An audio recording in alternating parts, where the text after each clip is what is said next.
and I'm a PC. Windows has some great new features like... I would really appreciate it if you would put that thing away. Anyways, like I was saying, Windows has some great new features like email and... Oh, jeez. Should I take it out? Should I take it out? Yeah? Okay. Okay. Someone call Dell. We need a new PC. I'm going on break. Andre, you call this makeup? See these bags under my eyes? I look like I'm sorry. I'm sorry.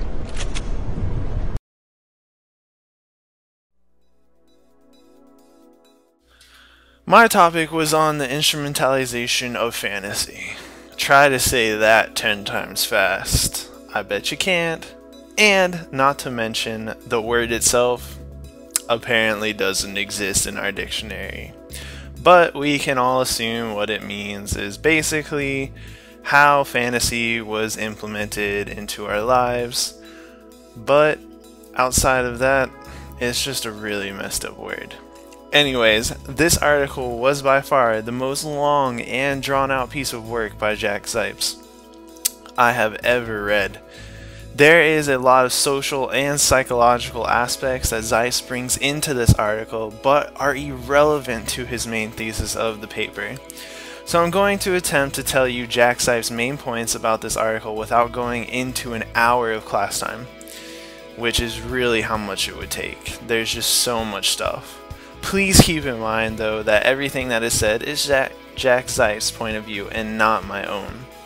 The overarching topic that Zipes is trying to convey is that fairy tales, or fantasy for this matter, is a way to bring a utopian idea into society. He believes that we can take this utopian society and make it part of our history. But in order to make a utopian society present and make it a part of our past, we must, as a human species, be able to break our bonds from the mind control that bureaucracy places on us. This is also known as the cultural industry theory. He believes that we as a society no longer think for ourselves, but are a giant, mindless consumer organism.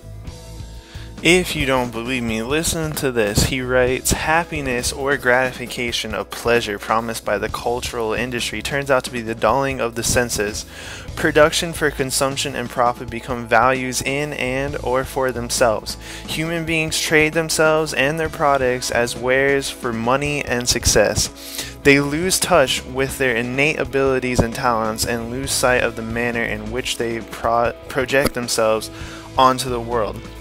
The subjugated of the individual has been so invaded at work and in the home by standardization demands of the production line through the mass media and technological innovations that it is difficult to talk any longer about autonomy of the mind.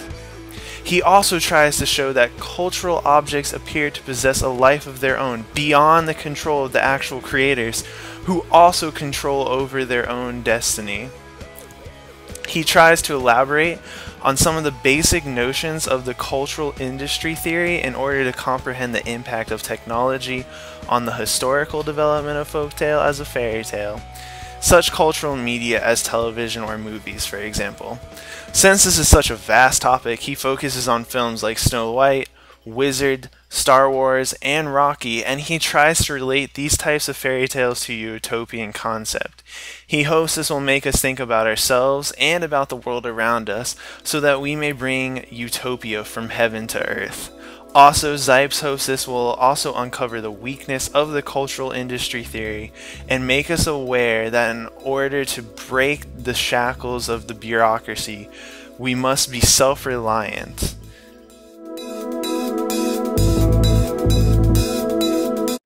That's the dumbest thing I've ever heard. Get in the car.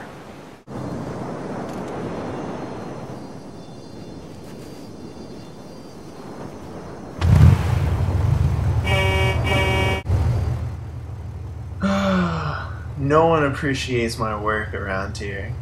Everyone always just complains.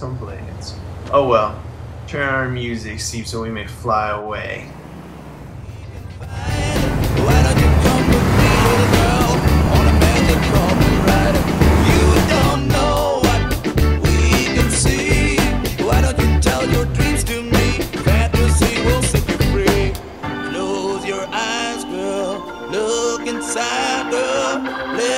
I'll take you away.